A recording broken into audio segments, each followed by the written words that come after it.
नमस्कार साथियों, आप सभी का स्वागत है आपके अपने चैनल साहित्य दर्पण में। और आज की जो क्लास होने वाली है वो होने वाली है हम लोगों की अवयव से। और इसके पहले हम लोगों की 6 क्लासेस हो चुकी हैं जिसे हम पढ़ रहे थे। यूथ कंपटीशन टाइम की पुस्तक है जनरल हिंदी, सामान्य हिंदी की व्याकरण एवं साहित्य से संबंधित। तो हम लोग इस बुक को देख रहे थे और इसके अंतर्गत 6 क्लासेस हो चुकी थी, जिसके अंतर्गत सबसे पहली क्लास थी हम लोगों की ध्वनि एवं हिंदी वर्णमाला व वर्णक्रम से संबंधित। दूसरी क्लास थी हम लोगों की हिंदी भाषा एवं बोलियों से संबंधित। तीसरी और चौथी क्लास थी हम लोगों की संज्ञा और सर्वनाम से संबंधित। और इसके बाद हम लोगों ने क्रिया और विशेषण की क्लास देखी थी। और आज की जो क्लास है वो 7वीं क्लास है आप लोगों की, और ये अवयव की क्लास है। इसमें हम लोग देखेंगे कि पूर्व परीक्षा में आए हुए प्रश्नों को जो कि पूछे गए हैं एग्जाम में। तो चलिए शुरू करते हैं क्लास और देख लेते हैं अवयव से संबंधित प्रश्नों को जो कि पूर्व की परीक्षाओं में पूछे गए हैं। तो इसी क्रम में पहला प्रश्न है, देख लेते हैं। देखिएगा कहाँ कहाँ पूछे गए हैं, आपको हम दिखा भी रहे हैं पेज में। चलिए अब हम लोग थोड़ा बड़ा कर लेते हैं ताकि आसानी हो पढ़ने में हम लोगों को।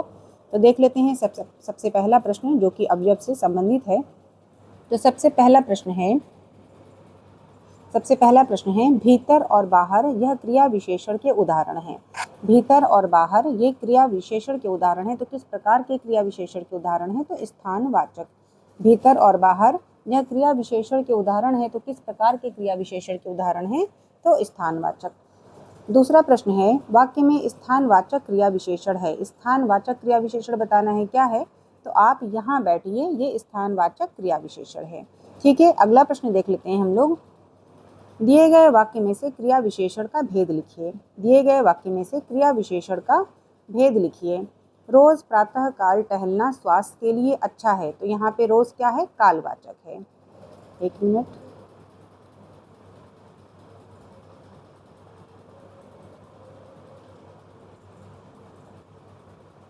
जी चलिए देखते हैं आगे। तो रोज प्रातः काल टहलना स्वास्थ्य के लिए अच्छा है। तो रोज क्या है? यहाँ पे कालवाचक है। फिर अगला प्रश्न है वाक्य में क्रिया विशेषण के भेद का चयन करें। भोजन के पश्चात वह आराम कर रहा है। तो यहाँ पे के पश्चात क्या है? तो कालवाचक है। फिर अगला प्रश्न है क्रिया विशेषण के भेद लिखिए। क्रिया विशेषण के भेद लिखिए। वह बहुधा पित्त का शिकार हो जाता है। तो यहाँ पे बहुधा शब्द क्या है? कालवाचक है। फिर अगला प्रश्न है वाक्य में से क्रिया विशेषण के भेद का चयन करें। वाक्य में से क्रिया विशेषण के भेद का चयन करें। तो किसान दिन भर खेत में काम करता है। किसान दिन भर खेत में काम करता है। तो दिन भर क्या है? तो कालवाचक है। फिर अगला प्रश्न है शीला ने कड़ी मेहनत की इसलिए वह प्रथम आई। इस वाक्य में अवयव को पहचानना है। इस वाक्य में अवयव को पहचानना है। तो लाइन क्या है कि शीला ने कड़ी मेहनत की इसलिए वह प्रथम आई। इस वाक्य में अवयव को पहचानिए। तो ये क्या है? परिणाम सूचक है। अब यहाँ पे क्या कहा जा रहा है कि शीला ने कड़ी मेहनत की। क्योंकि शीला ने कड़ी मेहनत की इसलिए ही वह प्रथम आई। तो कड़ी मेहनत से ही सफलता प्राप्त हुई है। तो ये किस प्रकार का द्योतक है? परिणाम सूचक। इस वाक्य में अवयव को पहचानना है। तो ये कैसा वाक्य है? तो परिणाम सूचक है। अब यहाँ पे एक बात और ध्यान रखेंगे, अगर कभी पूछ लिया जाए कि अवयव का शाब्दिक अर्थ क्या है, बिल्कुल शॉर्ट में अगर आंसर देना हो कि अवयव का शाब्दिक अर्थ क्या है, तो जो व्यय ना हो वो अवयव है। अवयव का शाब्दिक अर्थ क्या है? जो व्यय ना हो। चलिए अगला प्रश्न देख लेते हैं। अवयव के कितने भेद हैं? अब अगला प्रश्न क्या है? अवयव के कितने भेद हैं? तो अवयव के 4 भेद हैं। और ध्यान रखेंगे कि अवयव के 4 भेद में क्या क्या हैं? तो सबसे पहला है क्रिया विशेषण, फिर है संबंध बोधक, उसके बाद है समुच्चय बोधक और विस्मयादि बोधक। तो अवयव के 4 भेद हैं, लेकिन कौन कौन से? क्रिया विशेषण, संबंध बोधक, समुच्चय बोधक और विस्मयादि बोधक। और ये भी ध्यान रखना है कि ये सभी अविकारी शब्द हैं। ठीक है, ये सभी अविकारी शब्द हैं। अगला देख लेते हैं। अवयव है, तो यहाँ पे आह कैसा शब्द है? ये अवयव है। अवयव का भेद नहीं है। तो देखिए परिमाण बोधक जो है ये अवयव का भेद नहीं है, क्योंकि अभी हम लोगों ने देखा कि अवयव के भेद के अंतर्गत क्रिया विशेषण, संबंध बोधक, समुच्चय बोधक और विस्मयादि बोधक आते हैं। परिमाण बोधक अवयव का भेद नहीं है। अगला प्रश्न देख लेते हैं। शब्द अवयव नहीं है, तो किसे शब्द जो यहाँ पे दिया हुआ है ये क्या है? ये अवयव शब्द नहीं है। अगला प्रश्न है मेरा बेटा हजारों में एक है। वाक्य में हजारों क्या है? तो ये अवयव है। फिर कहा जा रहा है कि धीरे धीरे कैसा शब्द है? तो धीरे धीरे भी क्या है? ये अवयव है। धीरे धीरे क्या है? ये अवयव है। फिर अगला प्रश्न है, अच्छा यहाँ पे ये भी ध्यान रखेंगे जैसे धीरे धीरे दिया है, इसके अलावा और भी कई शब्द हैं जो अवयव कहलाएंगे, जैसे कि जब, तब, इधर उधर, अभी, लेकिन, ठीक, इसलिए, है ना, ये सब जो है अतएव, अर्थात, आह, ये सभी क्या है, अवयव शब्द हैं। ठीक है, अगला प्रश्न देख लेते हैं हम लोग कि वह ऐसा दौड़ा कि सब पीछे रह गए। वाक्य में ऐसा है क्या है, तो ये अवयव है। ऐसा शब्द क्या हो जाएगा, ये भी अवयव है। आह शब्द क्या है, तो ये भी अवयव शब्द है। फिर अगला प्रश्न है वर्तमान, नया तथा सुंदर। दिए गए शब्दों में से अवयव वाला शब्द बताना है, क्या है, तो तथा जो शब्द है ये अवयव है। अगला प्रश्न है हमें प्रतिदिन, एक मिनट, हमें प्रतिदिन सूर्य नमस्कार करना चाहिए। तो रेखांकित शब्द बताना है, क्या है, तो रेखांकित क्या है, प्रतिदिन, और प्रतिदिन कैसा शब्द है, तो अवयव शब्द है। अगला प्रश्न है प्राचीन, मोटा, गरीब और। दिए गए शब्दों में से अवयव शब्द बताना है, तो और क्या है, इसमें अवयव शब्द है। फिर अगला प्रश्न है वह हमेशा अपने भाई के गीत गाता रहता है। वाक्य में अवयव शब्द बताना है, तो हमेशा क्या है, अवयव है। फिर अगला प्रश्न वह काम नहीं करता। वाक्य में अवयव पद है, तो नहीं जो शब्द है यहाँ पे ये अवयव है। अगला प्रश्न उत्तर, ठीक, जापान, कृष्णा। दिए गए शब्दों में से अवयव शब्द बताना है, तो ठीक क्या है, ये अवयव है। तो हमेशा भी अवयव है, नहीं भी अवयव है और ठीक भी अवयव है। अगला प्रश्न मैं वहां होकर आया हूँ। वाक्य में अवयव शब्द है, तो वहां शब्द क्या है, अवयव है। अगला प्रश्न वह पढ़ता है लेकिन बात भी बहुत करता है। व्याकरण की दृष्टि से रेखांकित शब्द बताना है, तो यहाँ पे देखिए लेकिन क्या है, रेखांकित शब्द है और ये कैसा शब्द है, तो अवयव शब्द है। अब हम लोग देख लेते हैं क्रिया विशेषण अवयव से संबंधित प्रश्नों को, जो कि पूर्व की परीक्षाओं में पूछे गए हैं। तो चलिए देख लेते हैं क्रिया विशेषण से संबंधित प्रश्नों को। तो देखिए पहला प्रश्न है धीरे धीरे।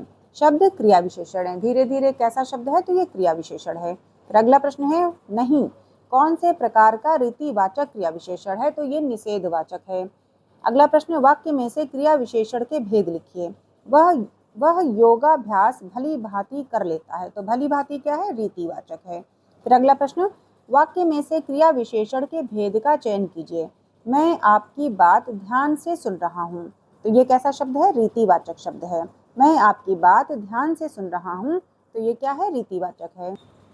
रीतिवाचक से ध्यान रखेंगे कि रीतिवाचक क्या होते हैं। इनकी अगर परिभाषा पूछी जाए रीतिवाचक क्रिया विशेषण की, तो क्या बताएंगे कि जिन क्रिया विशेषण शब्दों से क्रिया की रीति का बोध हो। ठीक है, जिन क्रिया विशेषण शब्दों से क्रिया की रीति का बोध हो उन्हें रीतिवाचक क्रिया विशेषण कहते हैं। ध्यान रखेंगे रीतिवाचक क्रिया विशेषण की परिभाषा। चलिए अगला प्रश्न देख लेते हैं। हम लोगों ने पढ़ा था कि वह योगाभ्यास भली भांति कर लेता है। तो भली भांति क्या है, रीतिवाचक शब्द है। अगला प्रश्न है वाक्य में से क्रिया विशेषण के भेद का चयन कीजिए। मैं आपकी बात ध्यान से सुन रहा हूँ। तो ध्यान से क्या है, रीतिवाचक है। फिर अगला प्रश्न है रीतिवाचक क्रिया विशेषण से संबंधित वाक्य है, तो वह अचानक चला गया। रीतिवाचक क्रिया विशेषण से संबंधित वाक्य है वह अचानक चला गया। अगला प्रश्न वाक्य में से क्रिया विशेषण के भेद का चयन करें। वह ईमानदारी से काम करता है। तो ये क्या है, रीतिवाचक है। फिर अगला प्रश्न है निम्न वाक्य में से अवयव के प्रकार का चयन कीजिए। अमित ध्यान से पढ़ता है। तो ये भी क्या हो जाएगा, रीतिवाचक क्रिया विशेषण। अगला प्रश्न धीरे धीरे कैसा शब्द है, तो ये शब्द क्रिया विशेषण है। धीरे धीरे क्रिया विशेषण है। अगला प्रश्न दिए गए शब्द के क्रिया विशेषण के भेद लिखिए। बच्चे धीरे धीरे चल रहे थे। तो धीरे धीरे क्या हो जाएगा, रीतिवाचक है। अगला प्रश्न मैं वहां होकर आया हूँ। वाक्य में अवयव शब्द है, तो वहां क्या है, अवयव शब्द। अगला प्रश्न है ऐसा लगा मानो बम फटा हो। तो वाक्य में अवयव बताना है, तो ये क्या है, स्वरूप बोधक है। ऐसा लगा मानो बम फटा हो, तो ये क्या है, स्वरूप बोधक है। फिर अगला प्रश्न है चोर तेजी से भाग गया। तो यहाँ पे भी क्या हो जाएगा, रीतिवाचक। चोर तेजी से भाग गया, तो ये भी क्या है, रीतिवाचक। अगला प्रश्न धन के बिना व्यवसाय चलाना कठिन है। इस वाक्य में अवयव के प्रकार को पहचानें। तो यहाँ पे संबंध बोधक है।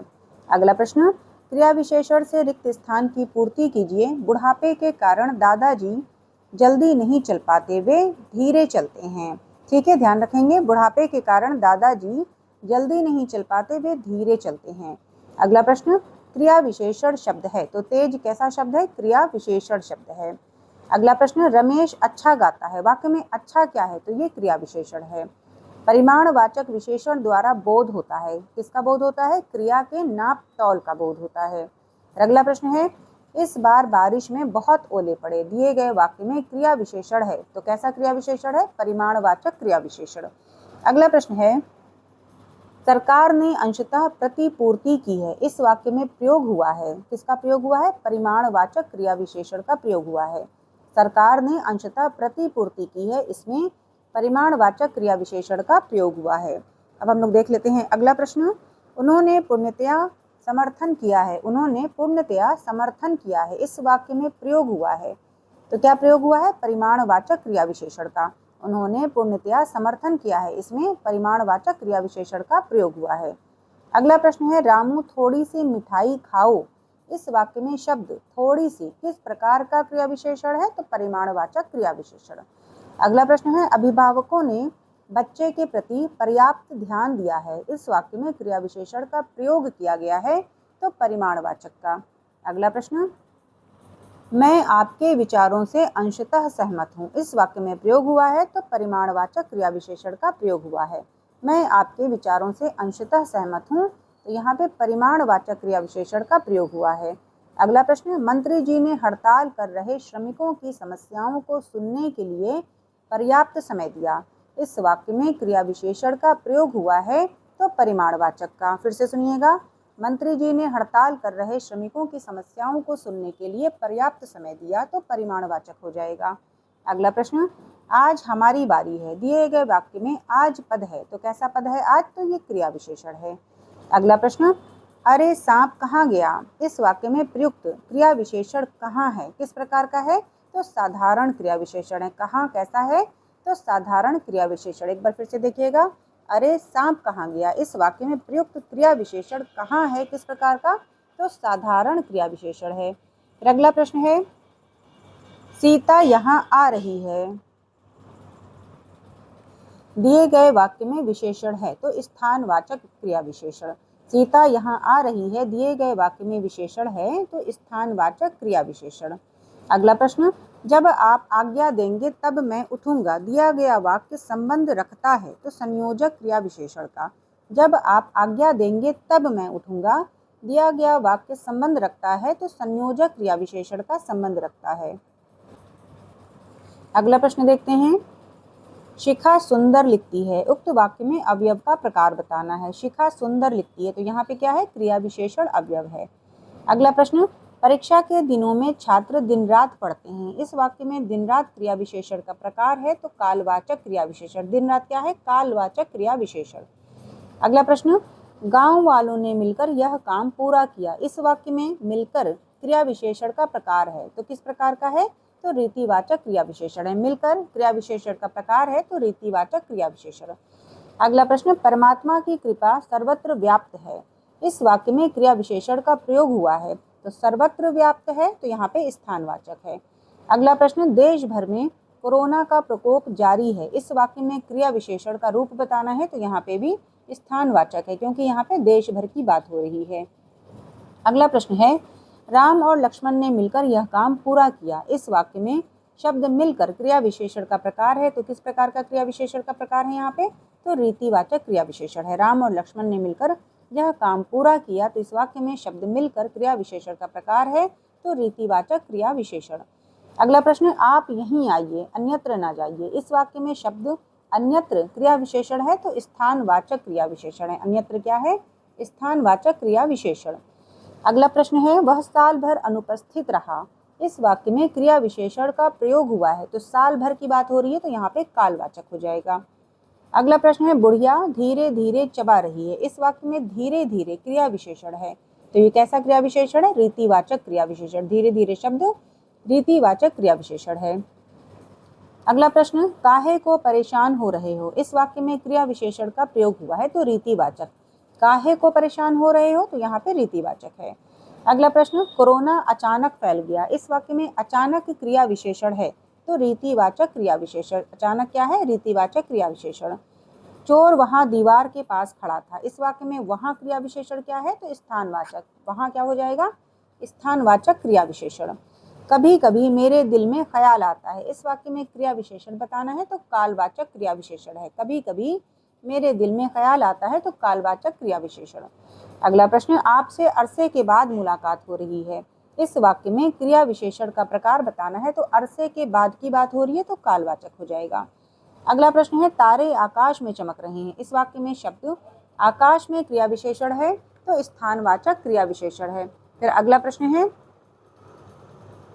यथासंभव दूसरों की मदद करो। इस वाक्य में क्रिया विशेषण का प्रयोग हुआ है तो रीतिवाचक। यथासंभव दूसरों की मदद करो तो यहाँ पे रीतिवाचक क्रिया विशेषण है। आपस में झगड़ा मत करो। इस वाक्य में क्रिया विशेषण का प्रयोग हुआ है तो रीतिवाचक। आपस में झगड़ा मत करो, यहाँ पे भी रीतिवाचक है। आप क्यों हर बात पर शर्मिंदा हो रहे हो। इस वाक्य में क्रिया विशेषण का प्रयोग हुआ है तो रीतिवाचक। आपस में झगड़ा मत करो, आप क्यों हर बात पर शर्मिंदा हो रहे हो, तो यहाँ पे रीतिवाचक है। अगला प्रश्न है, क्षण भंगुर विशेषण का प्रकार है तो कालबोधक है। कालबोधक, क्षण भंगुर विशेषण का प्रकार बताना है तो कालबोधक है। अगला प्रश्न है, डॉक्टर साहब कितनी देर में आएंगे। इस वाक्य में क्रिया विशेषण का प्रयोग हुआ है तो कालवाचक। डॉक्टर साहब कितनी देर में आएंगे तो कालवाचक। फिर अगला प्रश्न है, ईश्वर सर्वव्यापक है। इस वाक्य में क्रिया विशेषण का प्रकार बताना है तो सर्वव्यापक है तो स्थानवाचक हो जाएगा। अगला प्रश्न है, यहाँ, वहाँ, जहाँ, बाहर दिए गए शब्दों में से स्थितिवाचक अवयव वाला शब्द बताना है तो बाहर। यहाँ, वहाँ, जहाँ और बाहर में से स्थितिवाचक अवयव क्या है तो बाहर शब्द हो जाएगा। अगला प्रश्न है, इधर, उधर, तब, दूर और यहाँ दिए गए शब्दों में से कालवाचक अवयव वाला शब्द बताना है तो तब शब्द हो जाएगा, ये कालवाचक है। बाहर कैसा अवयव है तो स्थितिवाचक है और तब कैसा अवयव है तो कालवाचक अवयव वाला शब्द है। अगला प्रश्न, गीता जल्दी जल्दी मुंह में लड्डू ठूसने लगी। इस वाक्य में जल्दी जल्दी शब्द क्रिया विशेषण का प्रकार है तो किस प्रकार के क्रिया विशेषण का प्रकार है तो रीतिवाचक। इस वाक्य में जल्दी जल्दी शब्द क्रिया विशेषण का प्रकार है तो रीतिवाचक क्रिया विशेषण। अगला प्रश्न, शांति से बैठकर अपना कार्य कीजिए में रेखांकित शब्द किस क्रिया विशेषण का प्रकार है तो रीतिवाचक। अगला प्रश्न, जो पद क्रिया के होने की रीति या विधि संबंधी विशेषता बताता है उसे रीतिवाचक क्रिया विशेषण कहते हैं। अगला प्रश्न, माँ सुबह नाश्ता बनाती है। इसमें क्रिया विशेषण का प्रकार बताना है तो कालवाचक है। मैं रोज पढ़ता हूँ, वाक्य में क्रिया विशेषण का भेद है तो कालवाचक क्रिया विशेषण है। रोज पढ़ता हूँ तो कालवाचक। अगला प्रश्न, रूप के अनुसार क्रिया विशेषण के प्रकार हैं तो रूप के अनुसार क्रिया विशेषण का प्रकार बताना है तो क्या हो जाएगा आंसर 3 हो जाएगा। रूप के अनुसार क्रिया विशेषण का प्रकार बताना है तो 3 हो जाएगा। ध्यान रखेंगे दोस्तों कि जब भी कभी रूप के अनुसार पूछेगा तो संख्या तो 3 हो जाएगी, लेकिन वो 3 कौन कौन सी संख्याओं में आएंगे तो सबसे पहला हो जाएगा मूल क्रिया विशेषण, फिर यौगिक क्रिया विशेषण और फिर स्थानीय क्रिया विशेषण। ध्यान रखेंगे कि अगर रूप के अनुसार पूछेगा तो संख्या 3 हो जाएगी और उसमें मूल क्रिया विशेषण, यौगिक क्रिया विशेषण और स्थानीय क्रिया विशेषण हो जाएगा। अगला प्रश्न देख लेते हैं, क्रिया विशेषण एक भेद है तो किसका भेद है क्रिया विशेषण, अवयव का भेद है। क्रिया विशेषण एक भेद है तो किसका, अवयव का भेद है। अगला प्रश्न, तुम जी जान लगाकर पढ़ रहे हो। उक्त वाक्य में प्रयोग किया गया है तो क्रिया विशेषण का प्रयोग किया गया है। अगला प्रश्न है, आजकल मौसम बदलने लगा है। रेखांकित पद का परिचय क्या होगा तो आजकल क्या हो जाएगा, कालवाचक क्रिया विशेषण और बदलने लगा है तो क्रिया का विशेषण हो जाएगा। फिर से देखिएगा, आजकल मौसम बदलने लगा है, रेखांकित पद का पद परिचय क्या होगा तो आजकल हो जाएगा कालवाचक क्रिया विशेषण और बदलने लगा है का क्रिया का विशेषण हो जाएगा। अगला देख लेते हैं, क्रिया विशेषण के भेद बताने हैं। क्रिया विशेषण के भेद तो 4 भेद होते हैं। क्रिया विशेषण के भेद कितने होते हैं तो 4 होते हैं। तो क्रिया विशेषण के भेद 4 होते हैं और वो कौन कौन से होते हैं ये भी देख लीजिए। तो सबसे पहला होता है स्थानवाचक क्रिया विशेषण, फिर होता है कालवाचक क्रिया विशेषण, उसके बाद होता है परिमाणवाचक क्रिया विशेषण और रीतिवाचक क्रिया विशेषण। और ये प्रश्न ऐसे भी बन सकता है कि अर्थ के आधार पर क्रिया विशेषण के कितने प्रकार होते हैं तो 4 होते हैं। ध्यान रखेंगे, स्थानवाचक, कालवाचक, परिमाणवाचक और रीतिवाचक। चलिए अगला प्रश्न देख लेते हैं अब हम लोग। अगला प्रश्न है, वह बहुत तेज दौड़ा। वाक्य में क्रिया विशेषण के रूप में प्रयोग किया गया शब्द है तो तेज शब्द हो जाएगा। अगला प्रश्न, वह चलते चलते रुक गया। यह वाक्य है तो चलते चलते रुक गया तो ये क्रिया विशेषण हो जाएगा। अगला प्रश्न, पुस्तकें धड़ाधड़ बिक रही हैं में धड़ाधड़ शब्द का रूप क्या होगा तो क्रिया विशेषण हो जाएगा। अगला प्रश्न, जो शब्द क्रिया की विशेषता बताए उसे क्या कहते हैं। जो शब्द क्रिया की विशेषता बताए तो उसे क्रिया विशेषण कहते हैं। अगला प्रश्न है, किन शब्दों की गणना अवयव के अंतर्गत की जाती है। किन शब्दों की गणना अवयव के अंतर्गत की जाती है तो क्रिया विशेषण शब्दों की जाती है। अगला प्रश्न है, वह 1 सप्ताह बाद आया। इस वाक्य में वह शब्द जो क्रिया विशेषण है तो बाद शब्द हो जाएगा। वह 1 सप्ताह बाद आया। इस वाक्य में वह शब्द जो क्रिया विशेषण है तो वो बाद शब्द हो जाएगा। अगला प्रश्न है, उसे धीरे धीरे लिखने की आदत है। रेखांकित शब्द है, तो यहाँ पे क्या है, धीरे धीरे क्या है, रेखांकित है, और ये कैसा शब्द है, तो क्रिया विशेषण है। अगला प्रश्न देख लेते हैं, माधवी अत्यंत सुंदर गाती है। रेखांकित शब्द बताना है, क्या है, तो अत्यंत क्रिया विशेषण हो जाएगा। अत्यंत क्या है, क्रिया विशेषण। अगला प्रश्न, लड़का जल्दी से लपक कर पहुंचा। वाक्य में जल्दी से पद का भेद बताना है, तो जल्दी से क्या हो जाएगा, क्रिया विशेषण। इसके पहले भी हम लोग ने देखा धीरे धीरे क्या है, तो क्रिया विशेषण। अत्यंत शब्द क्या है, क्रिया विशेषण। जल्दी से क्या हो जाएगा, तो क्रिया विशेषण हो जाएगा। अगला प्रश्न देख लेते हैं, यहाँ तक घर बाहर, जहाँ तहाँ, यथाक्रम, बाहर भीतर, प्रतिदिन दिए गए उक्त शब्द को कहते हैं, तो क्या कहते हैं, यौगिक क्रिया विशेषण कहते हैं। अगला प्रश्न देख लेते हैं, वह बहुत थक गया है। दिया गया वाक्य क्रिया विशेषण का रूप है, तो परिमाणवाचक क्रिया विशेषण का रूप है। वह बहुत थक गया है, तो यहाँ पर परिमाणवाचक क्रिया विशेषण हो जाएगा। अगला प्रश्न देखते हैं, धावक तेज गति से दौड़ते हैं। वाक्य में तेज गति है, तो क्या है तेज गति, परिमाणवाचक क्रिया विशेषण है तेज गति। अगला प्रश्न, परिमाणवाचक क्रिया विशेषण अवयव का उदाहरण है, तो अत्यंत हो जाएगा। अत्यंत क्या है, परिमाणवाचक क्रिया विशेषण अवयव का उदाहरण है। अगला प्रश्न है, इतना शब्द बताना है, क्या है, तो परिमाणवाचक क्रिया विशेषण अवयव है। इतना शब्द क्या है, परिमाणवाचक क्रिया विशेषण। अगला प्रश्न, 10:05 पर गाड़ी छूटेगी। रेखांकित किए हुए भाग में पदबंध बताना है, तो यहाँ पर भी क्या है, क्रिया विशेषण है। 10:05 पर गाड़ी छूटेगी, तो यहाँ पर भी क्या हो जाएगा, क्रिया विशेषण हो जाएगा। अगला प्रश्न, विशेषण शब्द से रहित वाक्य है। थोड़ा खाओ, खूब चबाओ, तो ये क्या है, विशेषण शब्द से रहित वाक्य है ये। अगला प्रश्न, क्रिया विशेषण रहित वाक्य है। अब यहाँ पे भी देखिए सिर्फ आंसर दिया गया है, जैसे एग्जाम में 4 ऑप्शन के साथ आता है, लेकिन यहाँ पे सिर्फ आपको सीधे आंसर दिया गया है, बाकी के 3 ऑप्शन को हटा दिया गया है। तब यहाँ पे जो ये वाक्य दिया गया है, ये कैसा वाक्य है, क्रिया विशेषण रहित वाक्य है। क्या है, वह अपनी कक्षा का सबसे होशियार विद्यार्थी है, ये क्रिया विशेषण रहित वाक्य है। अगला प्रश्न, इस मकान की छत के ऊपर से पूरा गांव दिखता है। वाक्य में क्रिया विशेषण पदबंध बताना है, तो इस मकान की छत के ऊपर, ये क्या हो जाएगा, क्रिया विशेषण पदबंध हो जाएगा। अगला प्रश्न, मेरे गांव के चारों ओर जंगल ही जंगल है। वाक्य में रेखांकित किए हुए भाग में पदबंध बताना है, क्या है, तो क्रिया विशेषण है। मेरे गांव के चारों ओर जंगल ही जंगल है। वाक्य में रेखांकित किए हुए भाग में पदबंध क्या है, तो क्रिया विशेषण है। अगला प्रश्न, क्रिया विशेषण उपवाक्य का उदाहरण है। यदि तुम चलते तो मैं भी अवश्य चलता। ये क्रिया विशेषण उपवाक्य का उदाहरण है। यदि तुम चलते तो मैं भी अवश्य चलता। अगला प्रश्न, क्रिया विशेषण रहित वाक्य है। यहाँ पे भी देखिए कैसा वाक्य पूछा गया है, क्रिया विशेषण रहित। तो नौकर मालिक से खुश रहता है, ये कैसा वाक्य है, क्रिया विशेषण रहित वाक्य है। अगला प्रश्न देख लेते हैं, क्रिया विशेषण उपवाक्य। तो देखिए, जैसी तलाश थी वैसी नौकरी मिल गई, तो ये कैसा वाक्य है, क्रिया विशेषण उपवाक्य है। अगला प्रश्न, उस पहाड़ी के पीछे मेरा गांव है। वाक्य में क्रिया विशेषण पदबंध है, तो उस पहाड़ी के पीछे मेरा गांव है। वाक्य में क्रिया विशेषण पदबंध है, तो उस पहाड़ी के पीछे ये क्रिया विशेषण पदबंध है। अगला प्रश्न देखते हैं, लड़का रोते रोते घर पहुंचा। वाक्य में रोते रोते शब्द क्या है, तो क्रिया विशेषण है, क्योंकि यहाँ पे क्या कहा जा रहा है कि लड़का घर तो पहुंचा, लेकिन कैसे पहुंचा, रोते रोते घर पहुंचा, तो ये क्या है, क्रिया विशेषण है। अगला प्रश्न देख लेते हैं हम लोग समुच्चय बोधक अवयव से।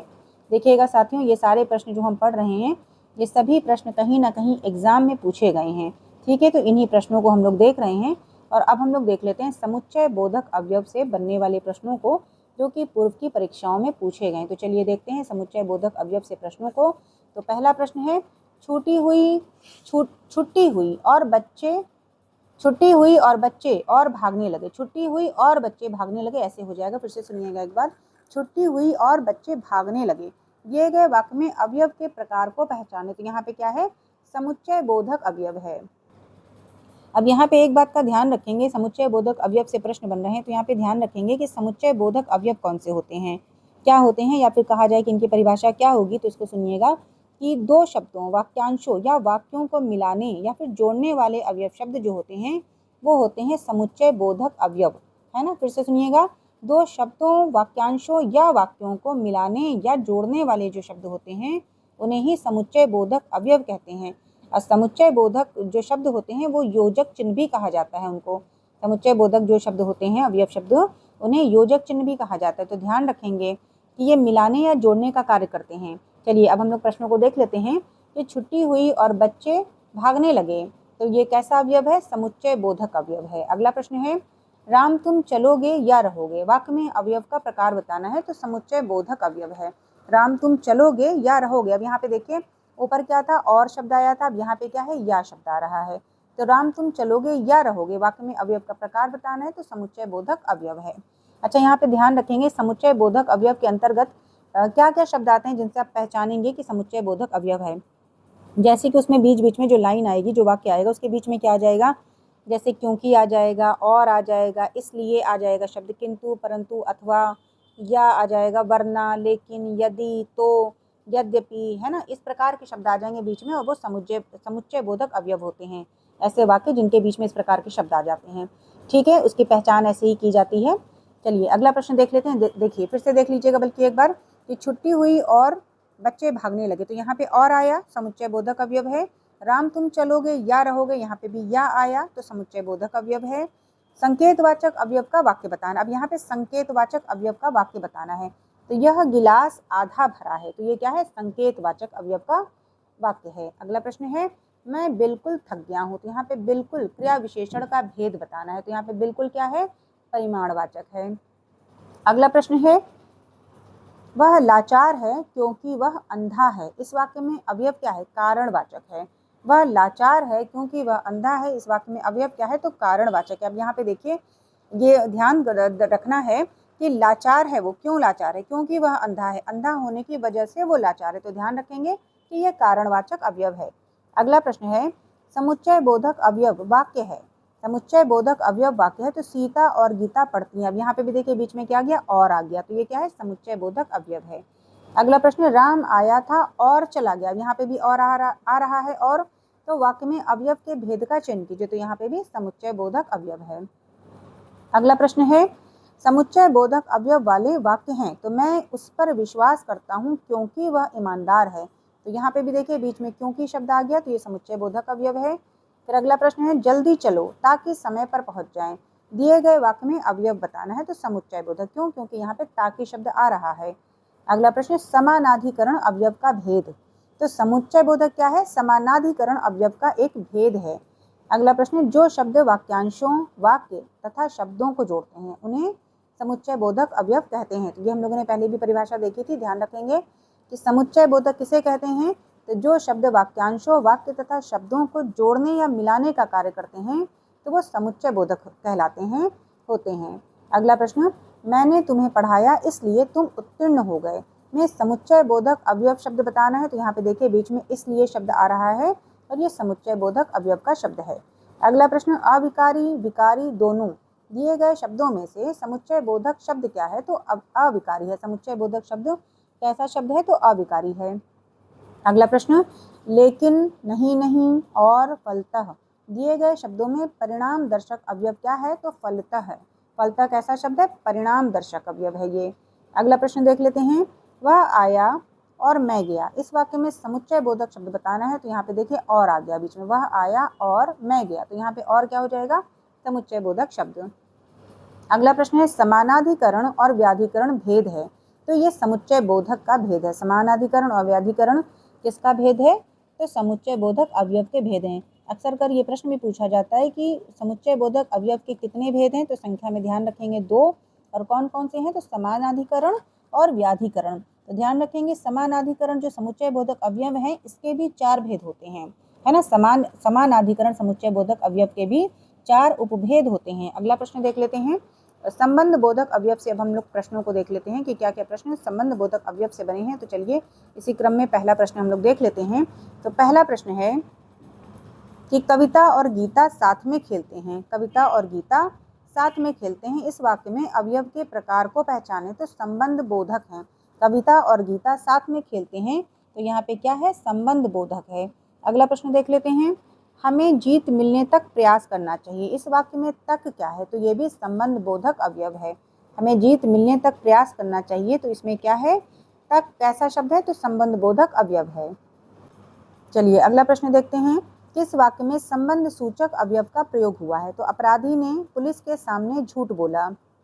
अपराधी ने पुलिस के सामने झूठ बोला। इस वाक्य में संबंध सूचक अवयव का प्रयोग हुआ है। अगला प्रश्न है, सुरेश स्कूल की ओर गया। सुरेश स्कूल की ओर गया। इस वाक्य में अवयव के प्रकार को पहचानिए।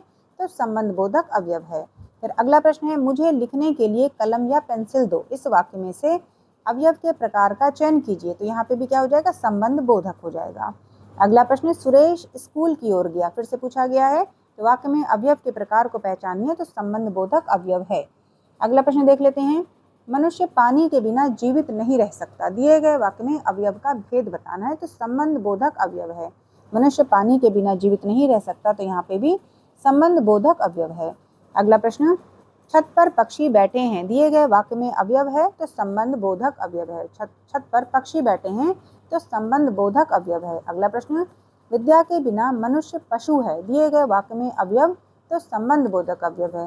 विद्या के बिना मनुष्य पशु है। तो यहाँ पे भी संबंध बोधक अवयव है।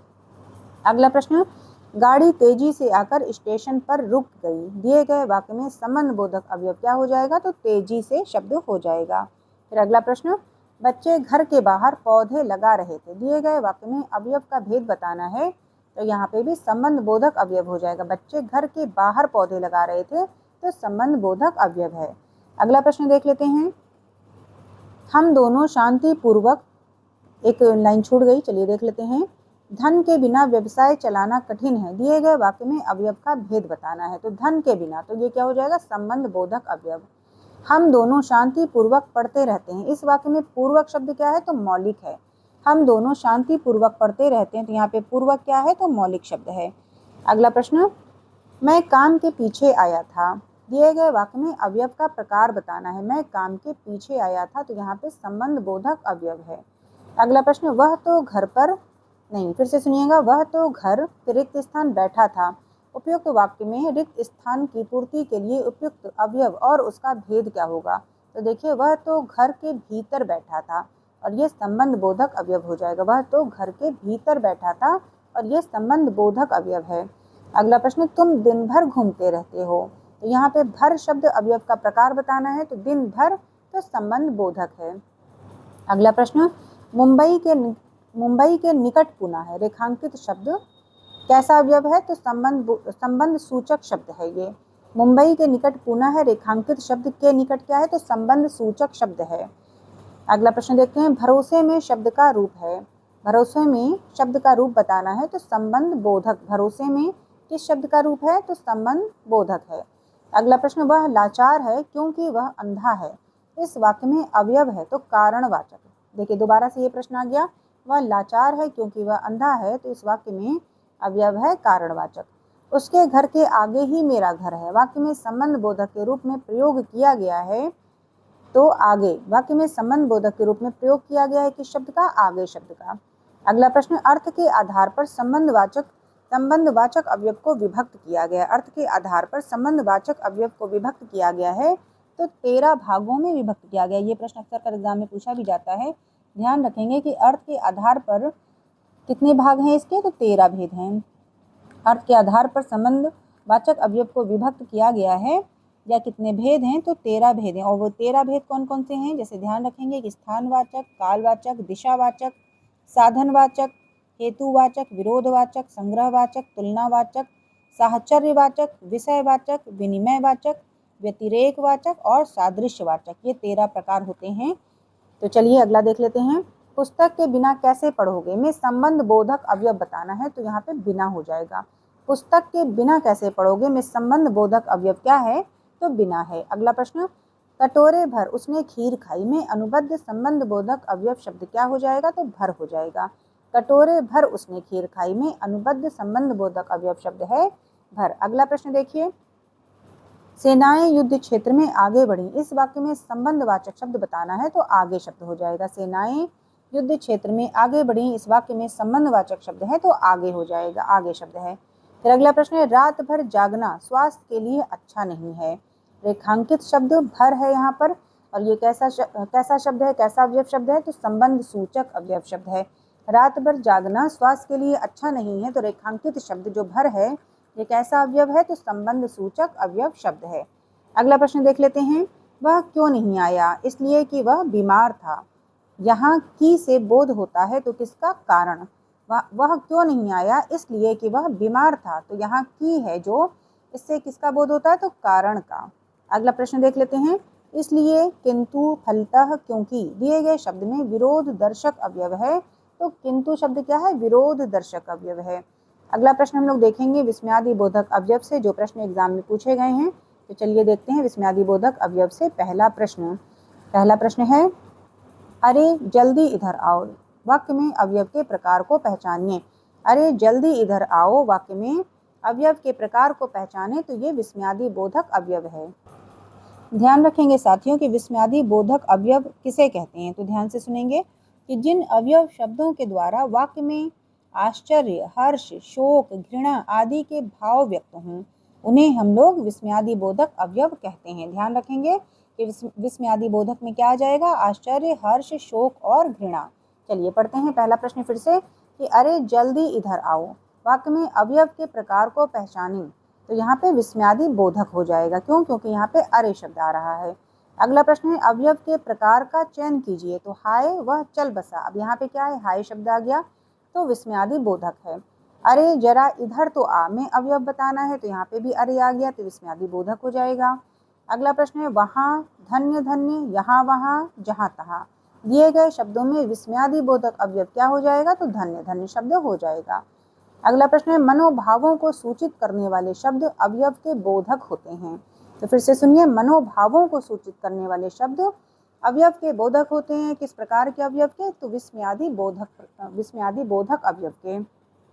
अगला प्रश्न है, अरे, हैं, ऐ, ओह इत्यादि दिए गए शब्दों में अवयव बताना है, तो कैसा अवयव है? आश्चर्य बोधक अवयव है। अगला प्रश्न है, हाय अब मैं क्या करूं, इस वाक्य में विस्मय बोधक शब्द बताना है, क्या है? तो हाय शब्द है। अगला प्रश्न, मनोभाव के अनुसार हटो, दिए गए वाक्य में विस्मयादि बोधक क्या है? तो ये चेतावनी है। हटो क्या है? तो चेतावनी है। अगला प्रश्न, जिन अवयवों का संबंध वाक्य से नहीं वक्ता के हर्ष, शोक आदि भावों से होता है, तो वे क्या होते हैं? विस्मयादि बोधक अवयव होते हैं। अगला प्रश्न है, अफसोस मैं नहीं जा सका, रेखांकित शब्द के अवयव का प्रकार बताना है, तो अफसोस क्या हो जाएगा? शोक सूचक अवयव है। अगला प्रश्न है, साधु साधु, बाप रे बाप, हे राम, शाबाश दिए गए शब्दों में अनुमोदन सूचक विस्मयादि बोधक अवयव बताना है, तो यहाँ पे शाबाश हो जाएगा। शाबाश कैसा शब्द है? अनुमोदन सूचक विस्मयादि बोधक अवयव शब्द है ये शाबाश। अगला प्रश्न है, वाह वाह कितना सुंदर दृश्य है, वाह वाह कितना सुंदर दृश्य है, रेखांकित शब्द में अवयव का रूप बताना है, तो ये हर्ष बोधक अवयव है। वाह वाह कैसा शब्द है? तो हर्ष बोधक अवयव है। अगला देख लेते हैं। अब हम लोग देखेंगे निपात से संबंधित प्रश्नों को। देखिए ये सारे प्रश्न पूछे गए हैं एग्जाम में, तब हम लोग निपात से संबंधित प्रश्नों को देखेंगे। अगर कभी भी एग्जाम में पूछ लिया जाए कि निपात का शाब्दिक अर्थ क्या है, तो ध्यान रखेंगे कि निपात का शाब्दिक अर्थ है बल प्रदान करना। निपात का शाब्दिक अर्थ क्या है? तो बल प्रदान करना। और एक चीज और ध्यान रखेंगे कि निपात को अवधारक भी कहा जाता है। ये भी ध्यान रखेंगे कि किसे अवधारक कहा जाता है? तो निपात को अवधारक भी कहा जाता है। और निपात का कोई लिंग वचन नहीं होता। ये तीन बातों को ध्यान रखेंगे कि निपात का शाब्दिक अर्थ है बल प्रदान करना, निपात को अवधारक भी कहा जाता है, और निपात का कोई लिंग वचन नहीं होता है। चलिए अब हम लोग निपात से प्रश्नों को देख लेते हैं। तो पहला प्रश्न है यहाँ पे, वाक्य में निपात का प्रयोग नहीं हुआ है। और निपात 9 प्रकार के होते हैं, इसे भी ध्यान रखेंगे कि निपात 9 प्रकार के होते हैं। और निपात जितने भी होते हैं सबका अर्थ नहीं होता है, ये भी ध्यान रखेंगे। निपात जितने भी होते हैं सबका अर्थ नहीं होता है, लेकिन अवयव में सबका अर्थ होता है। ठीक है, और निपात 9 होते हैं, ये भी ध्यान रखेंगे। चलिए देख लेते हैं पहला प्रश्न निपात से। कि वाक्य में निपात का प्रयोग नहीं हुआ है, तो यहाँ पे देखिए, मुझे 1 गिलास पानी चाहिए, इसमें निपात का प्रयोग नहीं हुआ है। फिर अगला प्रश्न है, आप स्कूल जा रहे हैं, इस वाक्य में अवयव के प्रकार का चयन कीजिए। आप स्कूल जा रहे हैं, इस वाक्य में अवयव के प्रकार का चयन कीजिए, तो स्वीकारात्मक निपात है। यहाँ पे क्या है? स्वीकारात्मक निपात है। अगला प्रश्न है, तुम तो डूबोगे ही सबको डुबाओगे, इस वाक्य में अवयव के प्रकार को पहचाने, तो यहाँ पर निपात है। ठीक है, यहाँ पे क्यों निपात हो जाएगा? क्योंकि यहाँ पे ही शब्द आ रहा है। अगला प्रश्न, वाक्य में निपात का प्रयोग हुआ है, मुझे आने तो दो। अब यहाँ पे देखिए क्या कहा जा रहा है? मुझे आने तो दो, तो यहाँ पे तो आ गया, तो यहाँ पे निपात का प्रयोग हुआ है। अगला प्रश्न है वाक्य में निपात का प्रयोग हुआ है तो आप भी आइएगा, तो यहाँ पे देखिए भी शब्द आ गया तो ये क्या हो जाएगा, निपात हो जाएगा। अगला प्रश्न देख लेते हैं, तुम्हें आज रात रुकना ही होगा। इस वाक्य में अवयव के प्रकार को पहचाने, तो यहाँ पे निपात अवयव है, तुम्हें आज रात रुकना ही होगा। अब यहाँ पे ही आ गया तो यहाँ पे भी क्या हो जाएगा, निपात आ जाएगा, निपात अवयव आ गया यहाँ पे निपात अवयव। ठीक है, तुम्हें आज रात रुकना ही होगा, इस वाक्य में अवयव के प्रकार को पहचाने, तो यहाँ पे निपात अवयव है, क्यों, क्योंकि यहाँ पे ही है। अगला प्रश्न है, जिन शब्दों का प्रयोग वाक्य को श्रव्य, भावार्थ और बल प्रदान करने के लिए होता है लेकिन वे वाक्य के अंग नहीं होते तो क्या कहलाते हैं, निपात कहलाते हैं। फिर से देखिए, जिन शब्दों का प्रयोग वाक्य को श्रव्य, भावार्थ और बल प्रदान करने के लिए होता है लेकिन वे वाक्य के अंग नहीं होते तो वो क्या कहलाते हैं, निपात कहलाते हैं। अगला प्रश्न देखते हैं, आप वहां मत जाइए। रेखांकित पद का पद परिचय क्या होगा, तो निपात हो जाएगा। यहाँ पर आप वहां मत जाइए तो यहाँ पे मत आ गया, तो यहाँ पे मत क्या है, निपात है। अगला प्रश्न है, यह काम उसने ही किया होगा। इस वाक्य में ही क्या है, तो निपात है। वह दिन भर पढ़ता रहता है। रेखांकित पद में अवयव का भेद बताना है, तो यहाँ पे क्या है, दिन भर आ गया, तो यहाँ पे भी निपात है। अगला प्रश्न, ठीक, निकट, इधर, कल दिए गए शब्दों में वह शब्द जो निपात का उदाहरण है, तो यहाँ पे ठीक शब्द क्या है, निपात का उदाहरण है। अगला प्रश्न है, रविवार है वह घर पर ही रहेगा। रेखांकित शब्द क्या है, यहाँ पर ही देखिए आ गया, तो ही क्या है, निपात है। अगला प्रश्न है, जिनका प्रयोग निश्चित शब्द समुदाय या पूरे वाक्य का अतिरिक्त भाव प्रदान करने के लिए होता है उसे क्या कहते हैं, तो उसे निपात कहते हैं। फिर से देखिए, जिनका प्रयोग निश्चित शब्द समुदाय या पूरे वाक्य का अतिरिक्त भावार्थ प्रदान करने के लिए होता है तो उसे निपात कहते हैं। तो हम लोगों ने ये वाला भी चैप्टर कंप्लीट कर लिया, हम लोगों ने अवयव का चैप्टर भी कंप्लीट कर लिया। अब हम लोगों का जो अगला चैप्टर होगा वो होगा लिंग, वचन और कारक से संबंधित। ठीक है, तो बस आज की क्लास यहीं तक। आप सभी का बहुत बहुत धन्यवाद। ध्यान से क्लास को सुनिएगा, ये सभी प्रश्न एग्जाम में पहले पूछे गए हैं, कहीं ना कहीं आए हुए सारे प्रश्न हैं और कभी भी ये प्रश्न दोबारा भी किसी भी एग्जाम में आ सकते हैं, तो आप सभी ध्यान से क्लास को कीजिएगा। और आज हम लोगों की क्लास थी अवयव की, तो चलिए बस आज की क्लास यहीं तक। सभी का बहुत बहुत धन्यवाद।